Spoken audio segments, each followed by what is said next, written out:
Kereta banyak, tak ada tempat lagi dah.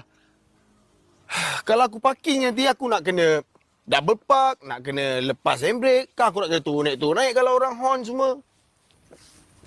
Ni van abang kau ke? Kan. Ni arwah abah aku punya. Arwah abah kau punya. Lepas tu kau nak jual ke? Jual lah, boleh lagi. Ini pun aku dah letak 2-3 bulan dah dekat online. Tapi seorang pun tak nak.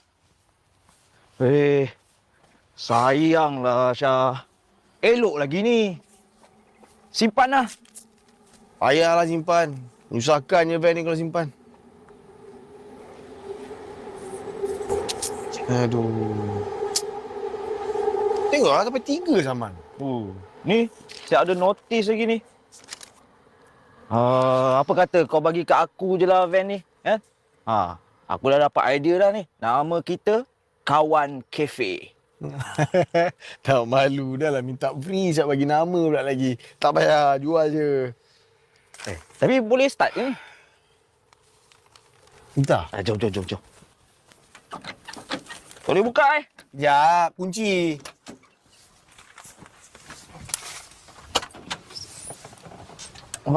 Macam mana ni? Boleh start lagi ke tak enjin tu? Boleh. Aduh, ini aku malah nak bela van ni. Kau tengok, bateri pula dah kong dah.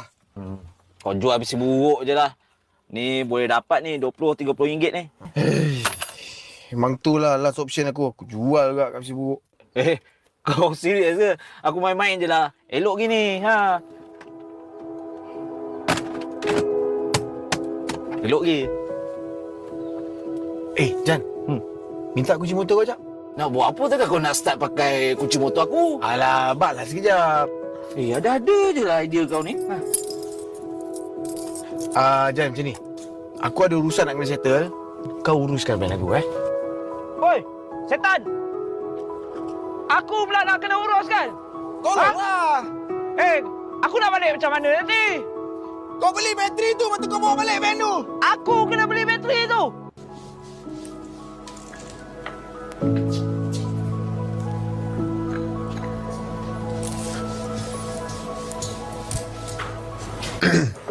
Morning. Belum buka lagi lah. Tak nampak close sign tu. Alah, 10 minit je lagi. Tak apa kan? Okey, tak boleh order lagi lah. Oh, tak apa. Saya bukannya nak order minum ke makan, tak. Cuma nak beli beans yang korang pakai tu. Macam mana? Oh, tu. Oh. Wait. You ada buka kafe juga ke? I just started. Yeah. How you... Macam mana tahu? Tak adalah. Mesin yang you beli tu, you tahu guna tak? Of course. Kita ada YouTube. Kan? Ni. I nak tanya dengan you. Macam mana you buat kopi eksotik je tu? Kopi telur, avocado semua tu. Nak curi resepi ke?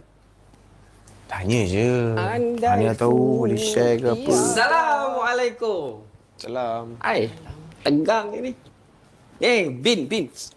Bin sudah sampai untuk Hani. Thanks. Ni salah ni. Tak. Apa?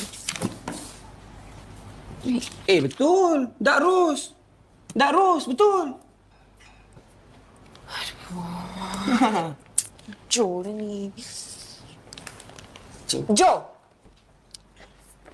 apa ni? Salah lah, bang. Apa dia? Apa ni? I tak minta tau. I lupa nak bagi tahu. I tak ambil habis ni. Why? Beans yang you nak tu mahal lah ni. Kalau kita beli beans baru, kita kena tukar menu baru, tahu tak? Dan? Kenapa tak bagi tahu I dulu?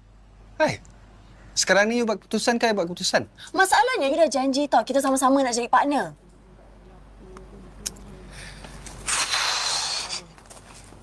Pasal tu nanti dulu lah. You know what, Jo? Tak apalah. Push aside semua benda tu. Sekarang ni, I nak you pandang serious about my opinion juga. Ya, I tahu. Because I tahulah apa yang customer nak. Pasal tu nanti dulu boleh tak?